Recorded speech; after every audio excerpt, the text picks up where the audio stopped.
So hello guys, welcome to my YouTube channel Arpit है। आज की वीडियो होने वाली है बेसिकली पार्ट 4 एंड ये वाला लास्ट पार्ट है आपका सॉलिड स्टेट का। एंड इसमें मैं डिस्कस करूंगा बेसिकली दो चीज़ें। पहला आपका जो चौथी कॉलिगेटिव प्रॉपर्टी मेरी रह गई थी वो यानी कि ऑस्मोटिक प्रेशर एंड आपका एबनॉर्मल मॉलिक्यूलर मास के बारे में। सो गाइस, अगर आप लोगों ने पहले की 3 वीडियो नहीं देखी तो नीचे डिस्क्रिप्शन बॉक्स में लिंक मिल जाएगा, देख लेना जाकर, या फिर यहाँ आई बटन में भी वो लिंक देखने को मिल रहा होगा। तब तक के लिए विदाउट एनी फर्दर डिले करते हैं इस वीडियो को स्टार्ट।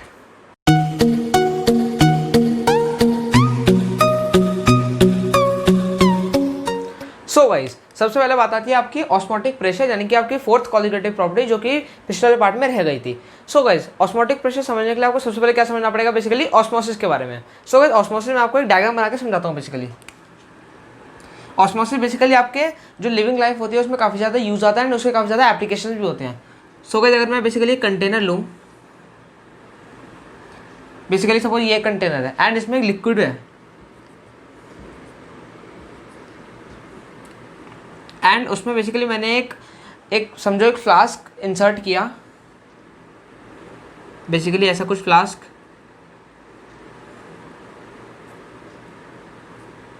बेसिकली मैंने ऐसा कुछ फ्लास्क इंसर्ट किया एंड ये लिक्विड है बेसिकली ऊपर तक भरा हुआ है यानी कि ऐसे कुछ। एंड जो फ्लास्क का बॉटम है इसमें बेसिकली जो बाकी जो बाउंड्री है इसमें तो ग्लास कोटिंग है इस फ्लास्क में, लेकिन जो बॉटम है इसमें ग्लास कोटिंग नहीं है। बेसिकली यहाँ पे एक सेमी परमेबल मेम्ब्रेन है। सेमी परमेबल मेम्ब्रेन इसका मतलब वो बस माइन्यूट पार्टिकल्स को पास होने देती है अपने थ्रू एंड वो सॉलिड पार्टिकल्स को बिल्कुल ही पास होने नहीं देती। एंड इसमें एक कॉन्सेंट्रेटेड सॉल्यूशन है। सपोज थोड़े टाइम के लिए आप मान लो सपोज ग्लूकोज है, बेसिकली ऐसा, यानी कि आप समझ गए। बेसिकली ये आपके पास वाटर एंड जो अंदर है वो क्या, बेसिकली आपके पास ग्लूकोज सॉल्यूशन। सपोज आप ग्लूकोज मान लो। सो गाइस, अब जब एक साइंटिस्ट थे उन्होंने ये एक्सपेरिमेंट किया, काफ़ी साइंटिस्ट ने एक्सपेरिमेंट किया। बेसिकली उन्होंने क्या ऑब्जर्व किया, जब वाटर में एक फ्लास्क बेसिकली इंसर्ट कराया जाता है with the semi permeable membrane at the bottom, तो गाइस उन्होंने क्या ऑब्जर्व किया, ये जो वाटर मॉलिक्यूल्स हैं ये बेसिकली फ्लास्क के अंदर चले जाते हैं थ्रू सेमी परमेबल मेम्ब्रेन। इसका मतलब जो सॉल्वेंट पार्टिकल्स हैं यानी कि वाटर सॉल्वेंट पार्टिकल है जिसमें ये मिलाया गया बेसिकली फ्लास्क, तो वाटर का मूवमेंट कैसे होता है बेसिकली ऐसा, यानी कि इनसाइड द फ्लास्क इस तरीके से कुछ। एंड ये जो वाटर का ये जो ग्लूकोज का लेवल है बेसिकली सॉल्यूशन बन जाता है क्योंकि इसके अंदर वाटर घुस जाता है एंड इसका लेवल जो होता है बेसिकली हो जाता है इंक्रीज, यानी कि इसका लेवल जो होता है इंक्रीज। सो गाइज, बेसिकली इसी प्रोसेस को हम लोग ऑस्मोसिस कहते हैं। इसका मतलब क्या, अब आप एक चीज़ आपने ऑब्जर्व की होगी, बेसिकली यहाँ ग्लूकोज बाहर नहीं आया। इसका मतलब देखो, ग्लूकोज और वाटर में सबसे ज़्यादा कंसनट्रेटेड कौन है, ज़्यादा कंसनट्रेटेड क्या है, ग्लूकोज है। वाटर क्या है, कम कंसनट्रेटेड है। सो गाइस, इसमें हमें क्या पता चला, जो लो कंसनट्रेशन वाली सॉल्वेंट पार्टिकल्स हैं वो क्या जाएंगे, movement of solvent particles from low concentration to high concentration. इसी को हम कहते हैं बेसिकली ऑस्मोसिस। यानी कि अगर मैं ऑस्मोसिस की डेफिनेशन डिफाइन करूँ बेसिकली तो वो क्या होगी, मूवमेंट ऑफ आपका सॉल्वेंट पार्टिकल्स, इस केस में क्या है वो water, from low concentration to, low concentration से कहा जा रहे हैं बेसिकली आपके हाई कंसंट्रेशन पे।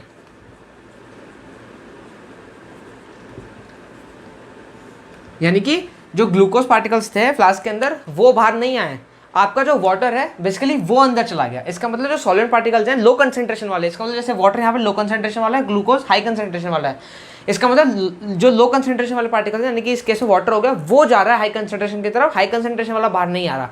इसी को हम कहते हैं बेसिकली ऑस्मोसिस, यानी कि movement of solvent particles from high low concentration to high concentration.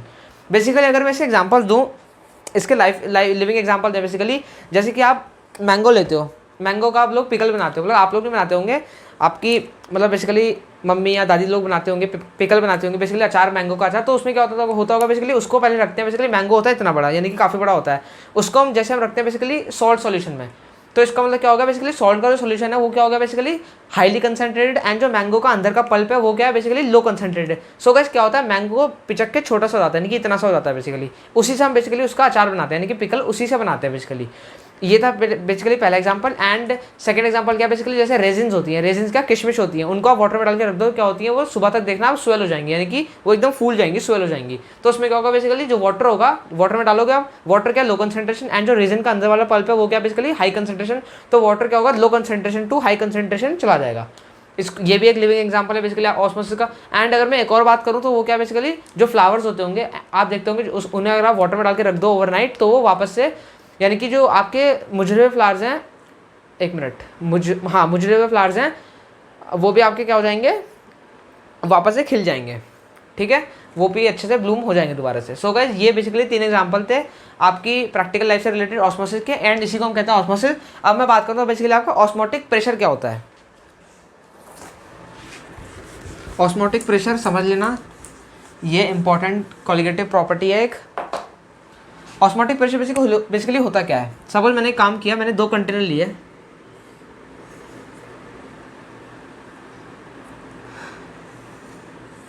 ये है सपोज मेरा पहला कंटेनर, ठीक है, एंड ये है मेरे पास दूसरा कंटेनर। अब गाइस इसमें है सपोज 20% ग्लूकोज फॉर एग्जांपल, इसमें है क्या है, इसमें बेसिकली 10% ग्लूकोज सपोज। मैं आपको बेसिकली इसके बारे में बता रहा हूँ। ऑस्मोसिस तो मैंने आपको बता दिया क्या होता है, movement of solvent particle from high concentration to low concentration, sorry low concentration to high concentration, sorry. अब मैं बता रहा हूँ बेसिकली ऑस्मोटिक प्रेशर के बारे में। दो बेसिकली कंटेनर लिए बड़े बड़े, एक में 20% ग्लूकोज, एक में 10% ग्लूकोज, यानी कि थोड़ा कम कंसेंट्रेटेड, ये वाला हाईली कंसेंट्रेटेड, एंड इनके बीच में क्या लगा दिए, वही आपका सेमी परमेबल मेम्ब्रेन, यानी कि SPM। सो गाइस अब क्या होगा बेसिकली, आपको पता है क्या होगा, जो 10% वाला है यानी कि लो कंसेंट्रेटेड वाले जो हैं वो मूव करेंगे इस तरफ, यानी कि वो उनका मूवमेंट किस तरफ होगा, ऐसा कुछ, ठीक है, इस सेमी परमेबल मेम्ब्रेन के थ्रू। अब सपोज मैं क्या करूँ, मैं यहाँ पर एक प्रेशर अप्लाई करूँ, इस वाले कंटेनर पे नहीं, इस वाले कंटेनर पे सपोज मैं प्रेशर अप्लाई करूँ ताकि इनका मूवमेंट यहाँ से आता हुआ रुक जाए। समझ पा रहे हो, मतलब विजुलाइज कर पा रहे हो, मतलब यहाँ पे मैंने बेसिकली एक यहाँ पे प्रेशर अप्लाई किया इस कंटेनर पे, ताकि जो यहाँ से ऑस्मोसिस के थ्रू आपके 10% ग्लूकोज वाले सॉल्यूशन इधर आ रहा था, सॉल्वेंट इधर आ रहा था, उसको मैं रोक दूँ बेसिकली। समझ गए, यानी कि यहाँ मैंने क्या किया बेसिकली, एक प्रेशर अप्लाई किया, इसकी वजह से क्या होगा, प्रेशर अप्लाई होगा, ये कंप्रेस होगा, इसकी वजह से क्या होगा, यहाँ का जो ऑस्मोसिस चल रहा होगा बेसिकली, ये वाले पार्टिकल जो इस कंटेनर में आ रहे होंगे इसके थ्रू वो रुक जाएंगे। तो जिस प्रेशर पे वो रुकेंगे, यानी कि जितना प्रेशर मुझे अप्लाई करना पड़ेगा in order to stop the osmosis process, उसी को हम क्या कहेंगे बेसिकली, ऑस्मोटिक प्रेशर। समझ गए, आई होप आप लोग समझ गए, जिसको हम किससे रिप्रेजेंट करते हैं बेसिकली, पाई से। सो गाइस पाई से हम रिप्रेजेंट करते हैं, पाई 22/7 वाला नहीं है ये है आपका ऑस्मोटिक प्रेशर का सिंबल। अब उसकी अब ड्राइव करते हैं बेसिकली उसका फॉर्मूला, तो उसका जो ड्राइव नहीं कह सकते, मतलब बेसिकली मैथमेटिकल फॉर्मूला निकल के आता है, वो क्या आता है बेसिकली आपका पाई, यानी कि आपका ऑस्मोटिक प्रेशर की वैल्यू वो कितनी होती है आपकी, CR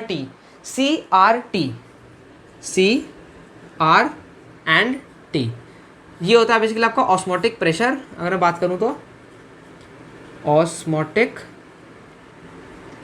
प्रेशर, जिसमें C क्या होता है आपका कंसंट्रेशन, एंड वो किसमें डिफाइन करते हैं कंसंट्रेशन। देखो एक सॉल्यूशन की या सॉल्वेंट की कंसंट्रेशन डिफाइन करने के लिए बहुत सारे टर्म्स होते हैं, बहुत सारे आपके मेजर्स हैं, जैसे मोलैरिटी हो गया आपका नॉर्मेलिटी, फॉर्मेलिटी, आपका वेट बाय वेट, आपका मतलब समझ रहे हो, बहुत सारे सॉल्यूशन, बहुत सारे तरीके होते हैं। सो गाइस ये जो C डिफाइन कर रखा है, ये डिफाइन कर रखा है यहाँ पे मोलैरिटी किसका, आपका जो मिलाया गया है। तो गाइस जो C यहाँ पे क्या है, वो क्या बेसिकली आपका मोलैरिटी किसका, सॉल्यूट पार्टिकल्स का। सो गाइस अब मैं आगे इसको फर्दर लिख देता हूँ, तो pi is equal to CRT, C क्या, मोलैरिटी क्या होता है बेसिकली, मोल्स पर लीटर, इसका मतलब मोल्स ऑफ बेसिकली आपका वो solute particles, number of moles of solute particles upon volume of solution. I hope आप लोग समझ गए होंगे बेसिकली। तो ये pi is equal to C की जगह हम क्या रखेंगे बेसिकली N2, यानी कि आपका moles of solute particles, and नीचे क्या रखेंगे basically VRT। Pi is equal to N2 यानी कि मोल्स कितना होता है बेसिकली, वेट अपॉन उसका मॉलिक्यूलर मास, यानी कि W2/m2 upon V into RT। R क्या है बेसिकली आपका गैस कांस्टेंट, वही आर यानी कि 8.314 यूनिट्स देख लेना बेसिकली, या फिर 0.0821 अकॉर्डिंग टू, इधर लीटर एटीएम होगा, इधर जूल्स पर केल्विन के हिसाब से, मतलब वही होगा। एंड ये क्या टी टेम्परेचर केल्विन में बेसिकली। सो गाइज वी को मैं बेसिकली क्या करता हूँ, मैं बेसिकली M2 को नीचे ले जाता हूँ, क्या बनेगा W2RT अपॉन VM2। अब M2 को मैं जाता हूँ इधर, पाई को ले जाता हूँ इधर, तो बेसिकली इसको मैं यहाँ लिख देता हूँ। तो क्या बना बेसिकली M2 क्या बेसिकली मॉलिकुलर मास सॉल्यूट का। 1 2 डिफाइन करते हैं ना, 1 यानी कि सॉल्वेंट एंड 2 यानी कि सॉल्यूट, तो M2 क्या है मॉलिकुलर मास सॉल्यूट का। तो कितना बनता है basically W2RT upon pi V।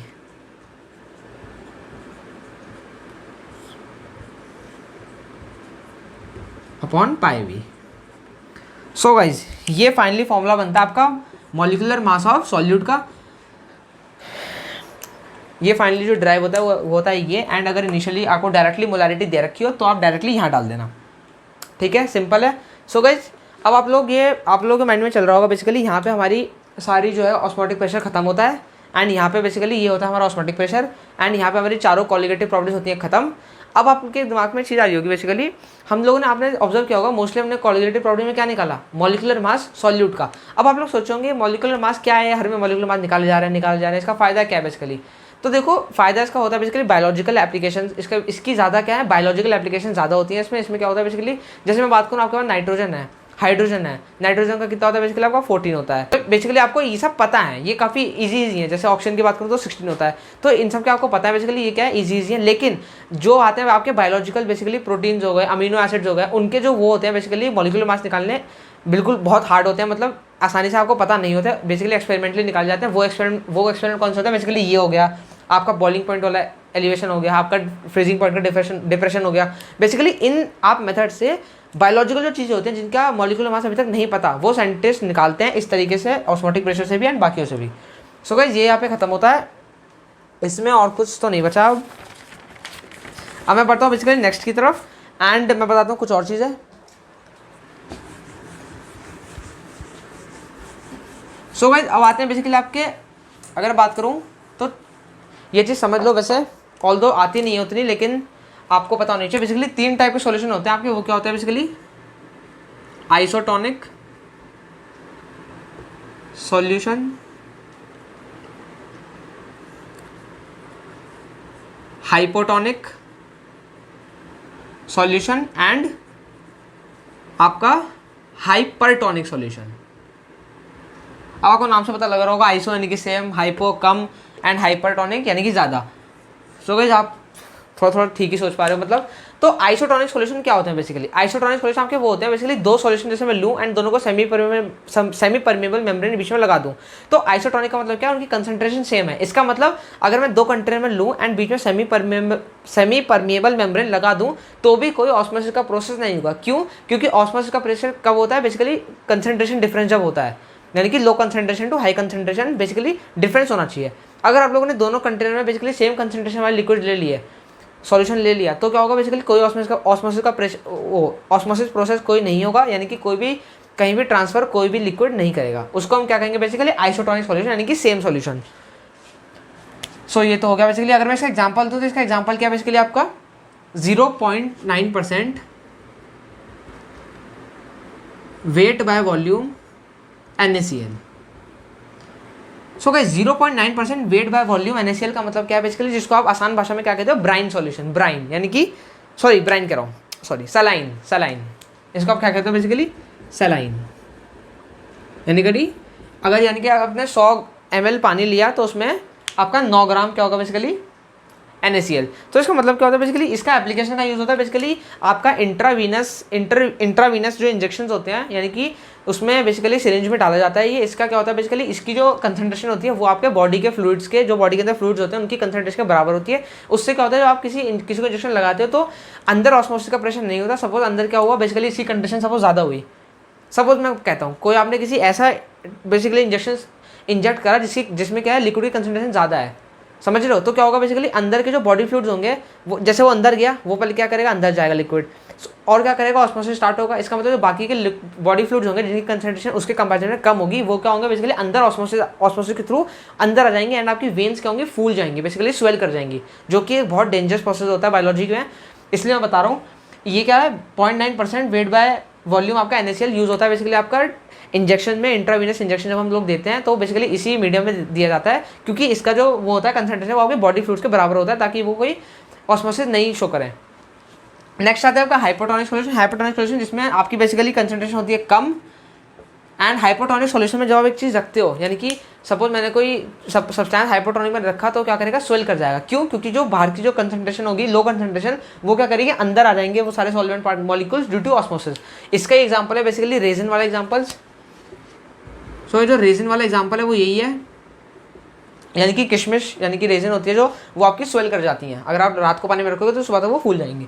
अब आता है आपका हाइपोटोनिक सॉल्यूशन जिसकी कंसंट्रेशन बेसिकली ज़्यादा होती है। इसका मतलब अगर कोई सब्सटेंस को आप हाइपोटोनिक सॉल्यूशन में रखोगे तो वो क्या कर जाएगा, बेसिकली पिचक जाएगा, श्रिंक कर जाएगा। जो इसका एग्जांपल है वो क्या, बेसिकली मैंगो पिकल वाला, यानी कि मैंगो से पिकल निकालने से पहले मैंगो क्या होता है, बड़ा होता है, लेकिन पिकल निकालते समय वो छोटा हो जाता है। इसका मतलब मैंगो को पहले क्या करते हैं वो लोग, बेसिकली आपके सॉल्ट वाटर में रखते हैं, ब्राइन में रखते हैं बेसिकली सॉल्ट वाटर में।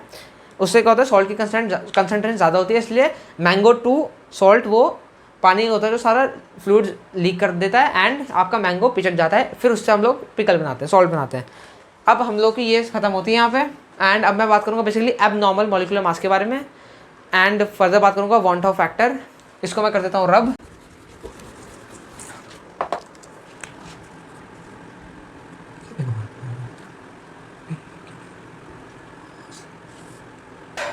सो गाइस, अब बात आती है कि एबनॉर्मल मॉलिक्यूलर मास बेसिकली होते क्या हैं। अब देखो क्या होता है, कुछ कुछ सॉल्यूशन हमारे पास ऐसे होते हैं, जैसे कि जो आपके इलेक्ट्रोलाइट्स होते हैं, जैसे कि NaCl हो गया बेसिकली, समझ लो, जैसे कि आयोनिक सॉल्यूशन हो गया, जैसे कि NaCl हो गया, या फिर एसिटिक एसिड हो गया जो कि एसोसिएट करता है। NaCl क्या करता है बेसिकली, अगर मैं घोल दूँ तो Na और Cl आयन अलग अलग हो जाएंगे, इसका मतलब वो डिसोसिएट करता है। तो कुछ कुछ आपके सॉल्यूशन ऐसे होते हैं जिनका मॉलिक्यूलर मास परफेक्ट नहीं आ पाता। इसका मतलब साइंटिस्ट ने बेसिकली एबनॉर्मल मॉलिक्यूलर मास का डिस्कवरी किसने की, काफ़ी साइंटिस्ट ने ये ऑब्जर्व किया बेसिकली कि क्या होता है कि जब भी हम ऑस्मोटिक प्रेशर का यूज़ करके एंड इन सारी कॉलिगेटिव प्रॉपर्टीज़ का यूज़ करके M2 निकालते हैं, यानी कि मॉलिक्यूलर मास ऑफ सॉलिड निकालते हैं, तो कुछ कुछ सॉल्यूशंस का वो मॉलिक्यूलर मास परफेक्ट नहीं आ पा रहा है, यानी कि जो उनकी ऑब्जर्व वैल्यू है, थ्योरेटिकल वैल्यू है, उनके बराबर नहीं आ रहा। तो साइंटिस्ट ने इसके पीछे पता लगाया कि इसके पीछे क्या रीजन हो सकता है। सो गाइस, तभी वहाँ से निकल के आया बेसिकली आपका एबनॉर्मल मॉलिक्यूलर मास, जिसके पीछे क्या रीजन होता है मैं बताने वाला हूँ बेसिकली। तो होता क्या है बेसिकली, सब आपके पास NaCl है, तो NaCl सॉल्यूशन में जाके क्या करेगा बेसिकली, आप सबको पता है डिसोसिएट करेगा, क्योंकि ये क्या है, स्ट्रॉन्ग इलेक्ट्रोलाइट है, Na प्लस Cl माइनस बनाएगा। इसका मतलब इनिशियली कितने मोल थे, 1 मोल, फाइनली कितने बन गए इन दोनों को मिला के, 2 मोल। इसका मतलब क्या होता है बेसिकली, इसी की वजह से ही बेसिकली यही जो चीज़ है, इसकी वजह से हमारा बेसिकली मॉलिक्यूलर मास परफेक्ट नहीं आ पाता, एंड ये पूरा सारी कॉलिगेटिव प्रॉपर्टी में बेसिकली डिस्टर्बेंस क्रिएट कर देता है। इसलिए इसी का हल निकाला, इसी का सॉल्यूशन निकाला एक साइंटिस्ट वॉन्ट ऑफ, उन्होंने एक बेसिकली अपना दिया वॉन्ट ऑफ फैक्टर, जिसको हम आई से रिप्रेजेंट करते हैं, वॉन्ट ऑफ फैक्टर, एंड उन्हीं ने बेसिकली इसका बेसिकली क्या दिया, सॉल्यूशन दिया। सो गाइस, सबसे पहले मैं बात करूँगा वॉन्ट ऑफ फैक्टर होता क्या है। वॉन्ट ऑफ फैक्टर, जो भी बोलना है बोल लो, फैक्टर जिसको हम किससे रिप्रेजेंट करते हैं बेसिकली, आई से। ये आई आयोटा नहीं है, ये क्या है बेसिकली आपका वॉन्ट ऑफ फैक्टर। तो वॉन्ट ऑफ फैक्टर होता क्या बेसिकली, वॉन्ट ऑफ फैक्टर बहुत ही एक तरह से ये समझो बहुत ही सुपीरियर चीज़ मानी जाती है, बिकॉज सब में इसका इन्वॉल्वमेंट होता है, एंड इसके होते हैं बेसिकली 3 फॉर्मूले, वो मैं अभी लिखने जा रहा हूँ, उससे आपको थोड़ा क्लियर हो जाएगा। अभी आपको हो सकता है थोड़ा कम समझ आ रहा हो, पेशेंस रखना, आपको मैं सब क्लियर कर दूंगा। सो जो पहला फॉर्मूला होता है, यहाँ लिख देता हूँ basically. So want of factor क्या होता है, 3 फॉर्मूले, इसका मतलब आई इज इक्वल टू 3 फॉर्मूले होते हैं। तो पहला क्या होता है बेसिकली आपका, पहला formula i is equal to observed molar mass upon abnormal molar मास।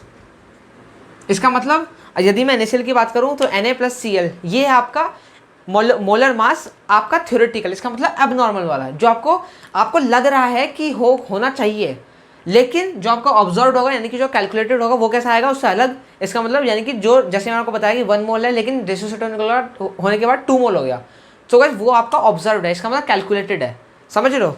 तो ये आपका पहला फॉर्मूला। अब जो दूसरा फॉर्मूला निकल के आता है वो क्या होता है बेसिकली आपका, number of particles after association या फिर डिसोसिएशन, यानी कि number of particles after association dissociation upon number of particles before association या डिसोसिएशन।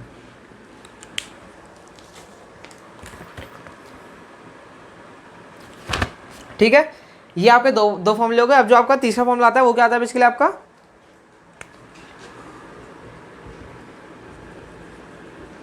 ऑब्जर्व्ड वैल्यू ऑफ आपका कॉलिगेटिव प्रॉपर्टी।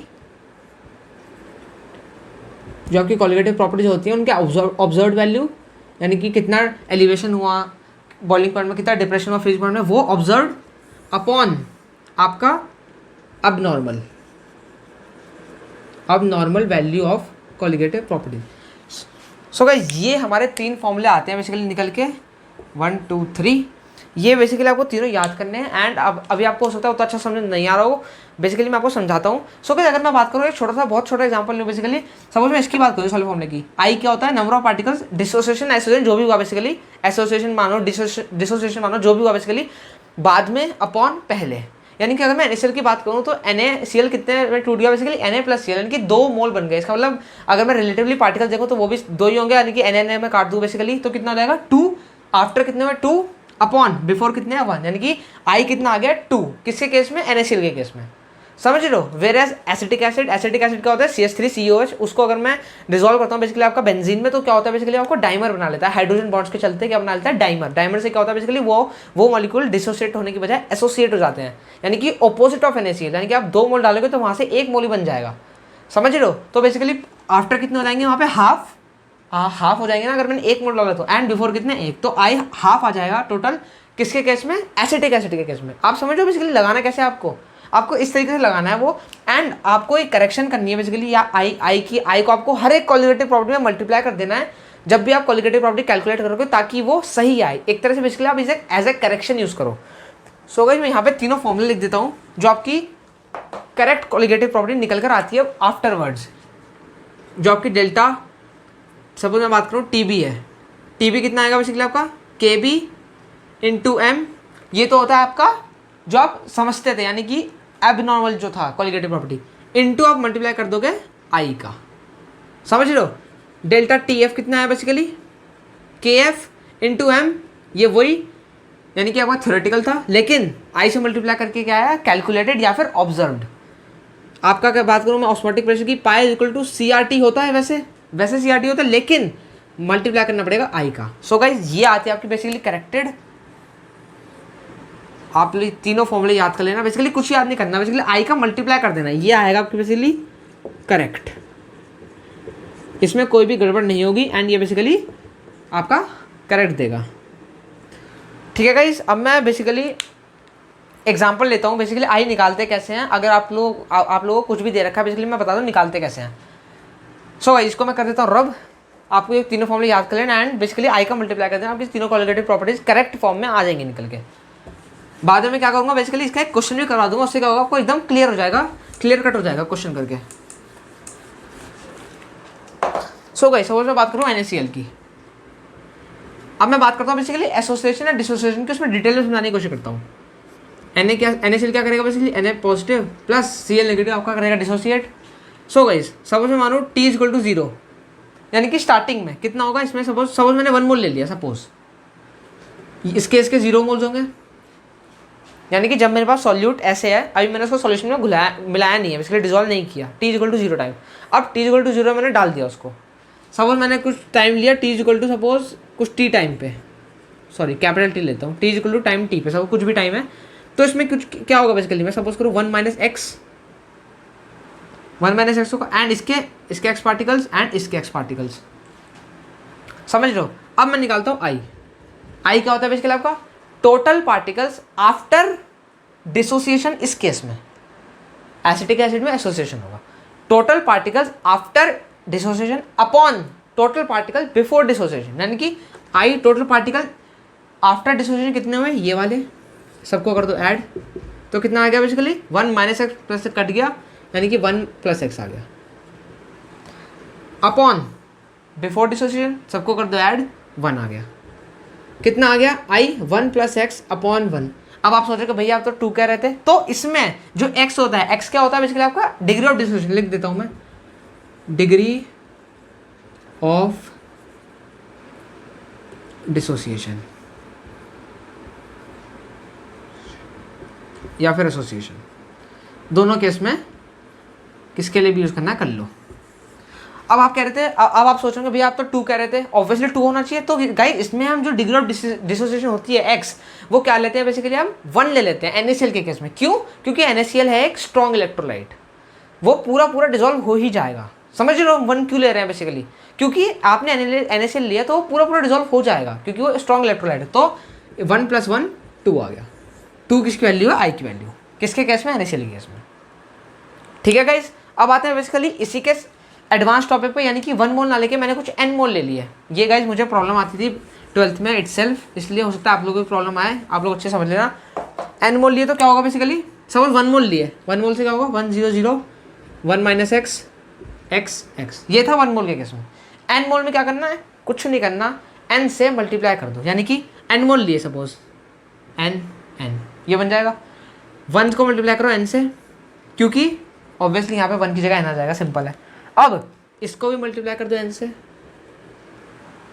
समझ लो, इसको भी n से, इसको भी n से। सो गाइस अगर आप कैलकुलेट करोगे ना दोबारा, तो i कितना निकल जाएगा 2। इसका मतलब सेम, क्यों? क्योंकि लास्ट में nn, जब आप फाइनल कैलकुलेशन करोगे ना, यानी कि ये जब पूरा कैलकुलेट करोगे तो आपको लास्ट में दिख जाएगा कि nn आपका क्या हो रहा है, कैंसिल हो रहा है। समझ गए? तो आपका आई फाइनली 2 ही आएगा। आप चिंता मत करो, जब भी NaCl का क्वेश्चन है तो कितने ही मोल दे रखे हो, no matter how many moles, आपको क्या करना है, सीधा 2 ले लेना है। क्यों? क्योंकि अब अगर आप कैलकुलेट भी करोगे तो कोई फायदा नहीं है, लास्ट में n कट जाएगा, आपका 2 आंसर आएगा। अब मैं बात करता हूँ बेसिकली एसिटिक एसिड की, यानी कि केस ऑफ डिसोसिएशन, सॉरी अरे यार डिसोसिएशन तो ये था ना, एसोसिएशन। आपका मैं बात करूँ suppose CH3 COH in benzene, अगर मैंने इसके 2 मोल्स लिए तो ये क्या करता है बेसिकली, एसोसिएट बना लेता है डाइमर। डाइमर क्यों बनाता है मैं बता देता हूँ आपको, CH3C डबल बॉन्ड OH, ये होता है बेसिकली एक सी, मतलब बेसिकली एक, दूसरा वाला कैसा होगा बेसिकली OH CH3, बेसिकली ये है। सो गाइस ये बना लेगा ऐसा कुछ करके, बेसिकली ऐसे ये कंबाइन हो जाएगा एंड ये क्या बना लेगा, डाइमर। ऐसे करके हाइड्रोजन बॉन्ड बन जाता है डाइमर, उसे क्या कहते हैं डाइमर, यानी कि मतलब बेसिकली एसोसिएट करना। तो बेसिकली ये 2 CH3 COH का क्या हो जाएगा, CH3 COH होल ट्वाइस, यानी कि इस तरीके से इसने एसोसिएट कर लिया। अब अगर मैं निकालूँ T = 0 पे, T = 0 पे सपोज इसके 2 मोल, ऑब्वियसली इसके कितने मोल बेसिकली 1 मोल, यहाँ पे 1 है ना, समझ आ रहा है ना बेसिकली। ये था T, सॉरी यार T = 0 पे तो 0 मोल है ना, sorry T = capital T time पे कुछ भी, तो क्या होगा 2 - x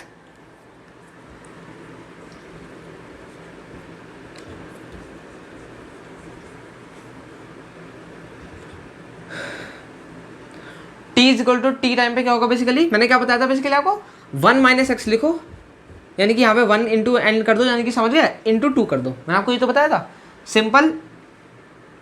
इसमें क्या होगा बेसिकली आपका 2x, समझ गया। अब मैं निकालता हूँ i, टोटल मॉलिक्यूल्स कितना हुआ 2 - 2x प्लस आपका 2x अपॉन आपका टोटल मॉल यानी कि 2। अरे क्या हो गया,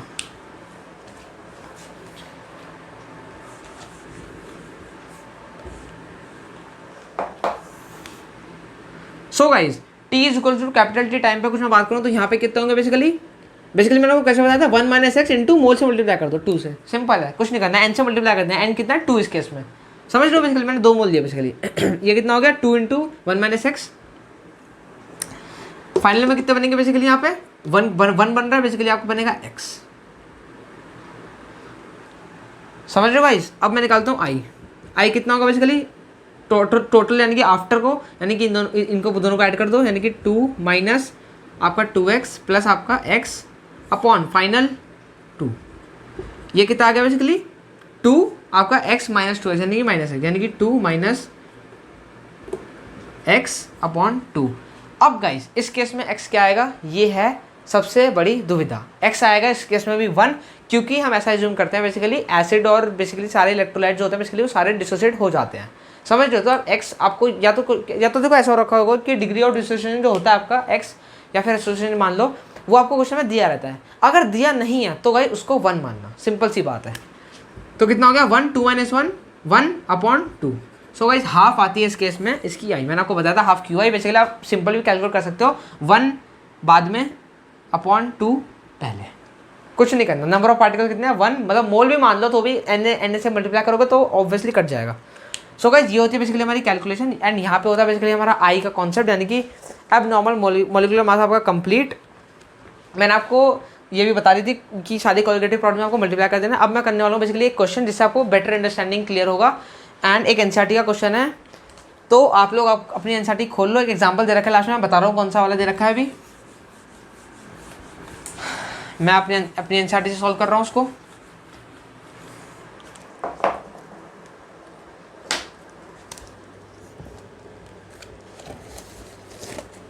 सो गाइस एनसीईआरटी यानी कि आपको खोलनी है ये वाली पार्ट 1 12th क्लास की। तो इसके पेज नंबर खोलना आप लोग 57, एंड 57 में दे रखा है आपका एग्जाम्पल 2.12 या फिर एग्जाम्पल दे रखा है 2.12, पेज 57 पे खोल लेना। या फिर यहाँ आपको क्वेश्चन दिख रहा होगा बेसिकली, मैंने डाल दूंगा यहाँ पे, यहाँ क्वेश्चन दिख रहा होगा बेसिकली। वो क्या बेसिकली आपका, आप पढ़ो question, 2 gram of benzoic acid यानी कि C6H5COH। बेंजोइक एसिड क्या होता है आपको नहीं पता तो ये होता है आपका benzoic acid. Dissolved in 25 gram of benzene shows a depression in freezing point. Depression कितना है बेसिकली आपका, डेल्टा TF दे रखा है, इधर लिख देता हूँ बेसिकली। डेल्टा TF कितना दे रखा है आपका डिप्रेशन 1.62 केल्विन। अब केल्विन से फर्क नहीं पड़ता, केल्विन सेल्सियस, बिकॉज हम क्या ले रहे हैं डिफरेंस ले रहे हैं, तो केल्विन और सेल्सियस से फर्क नहीं पड़ता। एंड फाइनली क्या दे रखा है मोलर डिप्रेशन कांस्टेंट यानी कि KF दे रखा है, कितना दे रखा है बेसिकली आपको 4.9। चलो यूनिट्स लिख लेता हूँ, वैसे ज़रूरत नहीं लग रही मुझे, kg मोल इनवर्स। एंड आपको क्या दे रखा है, यही दे रखा है, मैं वो भी लिख देता हूँ। बेंजोइक एसिड कितना डिजॉल्व हो रहा है 2 ग्राम आपका W2 हो गया कितना 2 ग्राम, यानी कि जो डिजॉल्व हो रहा है, एंड आपका 25 ग्राम बेंजीन में डिजॉल्व हो रहा है। इसका मतलब आपका W1 मान लो कितना हुआ 25 ग्राम। सो गाइस आपको ये दे रखा है क्रेडेंशियल्स, एंड आपको निकालना क्या बेसिकली, आपको what is the percentage association of acid if it forms dimer in solution. यानी कि ये जो एसिड है ये क्या बनाएगा डाइमर मतलब एसोसिएट हो जाएगा। तो परसेंटेज एसोसिएशन निकालनी है। परसेंटेज एसोसिएशन के लिए क्या निकालना पड़ेगा x निकालना पड़ेगा, यानी कि ये कितना है बेसिकली आपको ये पूछ रहा है। परसेंटेज एसोसिएशन के लिए हम क्या निकालते हैं x। सो गाइस सबसे पहले मैं इसको करने वाला सॉल्व, एंड में लगाने वाला हूँ बेसिकली डेल्टा TF दे रखा है, तो मैं क्या लगाऊंगा डिप्रेशन इन फ्रीजिंग पॉइंट वाला फॉर्मूला, जो कि क्या होता है डेल्टा TF इक्वल टू आपका क्या होता है बेसिकली आपका KF इंटू M, यानी कि आपका molarity. So guys delta TF कितना दे रखा है 1.62 इज इक्वल टू KF दे रखा है आपको ये रहा 4.9 इंटू आपका क्या करना है आपको यहाँ पे मोलैलिटी। इसका मतलब मोल्स ऑफ सॉल्यूट अपॉन आपका क्या weight of solvent. So moles of solute का मतलब गिवन वेट अपॉन उसका मॉलिक्यूलर मास, यानी कि गिवन वेट कितना है W2 2 ग्राम अपॉन, यानी कि मोल्स कितना होगा बेसिकली आपको 2 अपॉन, यानी कि गिवन वेट अपॉन उसका मॉलिक्यूलर मास। मॉलिक्यूलर मास का बेसिकली M2, और M2 ही हमें कैलकुलेट करना है in order to calculate x, and x calculate कैसे करेंगे I निकालेंगे हम पहले बेसिकली, समझ रहे हो। ये M2 क्या होगा बेसिकली आपका ऑब्जर्व्ड मॉलिक्यूलर मास, समझ रहे हो। तो I कैसे निकालेंगे observed upon calculated, observed upon abnormal, यानी कि जो हमें पता है ऑलरेडी। सो गाइज ये आता है बेसिकली M2 जो हमें निकालना है ऑब्जर्व वाला, ये M2 है ऑब्जर्व मॉलिक्यूलर मास। अब अपॉन क्या करेंगे बेसिकली इसमें हम ये क्या निकाल लिया moles of solute upon weight of solvent, यानी कि ये 25 ग्राम इंटू कर देंगे 1000 का, क्योंकि ये 25 ग्राम में दे रखा है बेसिकली, समझ लो। तो यहाँ से M2 जो निकल के आता है वो कितना आता है बेसिकली आपका M2 आप इधर ले जाओ तो कितना है 4.9 into 2000 upon 25 into 1.62। Video pause करके आप लोग नोट कर लेना कितना आता है बेसिकली, कैलकुलेट कर लेना। मैं डायरेक्ट देख रहा हूँ कितना आता है 241.98 ग्राम पर मोल, 241.98 ग्राम मोल इनवर्स। ये क्या आता है आपके पास basically molar mass observed, observed. अब ऑब्जर्व्ड ये तो है ऑब्जर्व, तो एबनॉर्मल कितना है बेसिकली, इसका जो मास है कितना है बेसिकली आपका कैलकुलेट करो, 6 इंटू 12 यानी कि 6 इंटू 12 उसका होता है, प्लस 5 इंटू 1 5 प्लस COH कितना होता है बेसिकली आपका 12 प्लस OO यानी कि 16 16 32 प्लस आपका H1 कितना निकल के आता है बेसिकली आपका इसका 122 आता है ग्राम मोल इनवर्स। मोलर मास कितना आता है 122 ग्राम मोल इनवर्स। अब हम निकाल सकते हैं सिंपली आई, इसको मैं कर देता हूँ रब। सो गाइस आई कितना निकलेगा इस केस में बेसिकली आपका ऑब्जर्व वाला यानी कि 241.98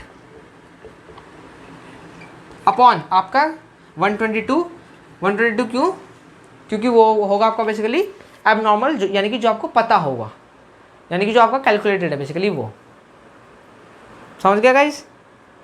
तो बेसिकली यहाँ से आपका निकल के आ गया आई। अब हम लगाएंगे वही वाला फॉर्मूला यानी कि जो आपको डिसोसिएशन वाला है, इसका मतलब कैसे होगा बेसिकली, मैं इसको रब कर देता हूँ ऊपर वाले पार्ट को, यहाँ पे आप लोग देख लेना, मैंने आपको बताया था ऑलरेडी, आपको पता होना चाहिए वैसे।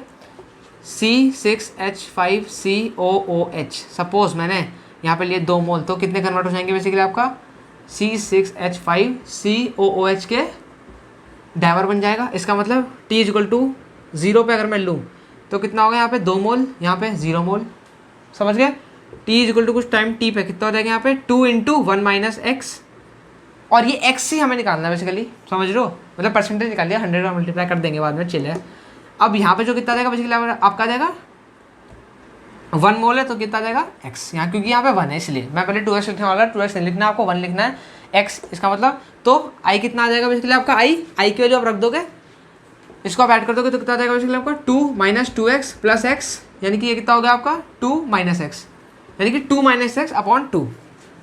तो i यानी कि i को क्या करना है आपको, एक i आपका है ये 2 minus X upon 2 equal to i आ गया, एक i है आपका ये, एक i आपने ऑलरेडी निकाल रखा है, उन दोनों का करना है इक्वेट, x निकालना है, आंसर आ गया 2 minus X upon 2 equal to 241.98 upon 2 so ये कितना आ गया 1 minus X by 2 equal to 240 sorry 1.98 upon 122, इसको भेज दो या फिर एक काम करो, अगर आप लोगों को समझ आ जाएगा तो ठीक है, 1 माइनस ये कितना हो गया x बाई 2, समझ लो डायरेक्ट कर दिया, ठीक है। तो यहाँ से जो आपका x निकल के आता है वो कितना आता है वैसे आपका 0.992। मैं आंसर चेक कर लेता हूँ एक बार, मतलब मैं इसी से देख रहा हूँ वैसे तो, हाँ 0.992 आता है आपका x। अब आपको क्या निकालना है, x से निकालना है बेसिकली, आपको निकालना है परसेंटेज डिसोसिएशन, तो इसको हम कर देंगे 100 से मल्टीप्लाई, तो आपका आंसर कितना आ गया 99.2%। ये आ गया आपका करेक्ट आंसर। अगर आप लोग क्वेश्चन नहीं समझ आया तो क्वेश्चन दोबारा देख लेना, इजी क्वेश्चन है बेसिकली, कुछ नहीं है, आपको वही जो फॉर्मूले बताएं वही 2-3 फॉर्मूले 2-3 बार लगा रखे हैं।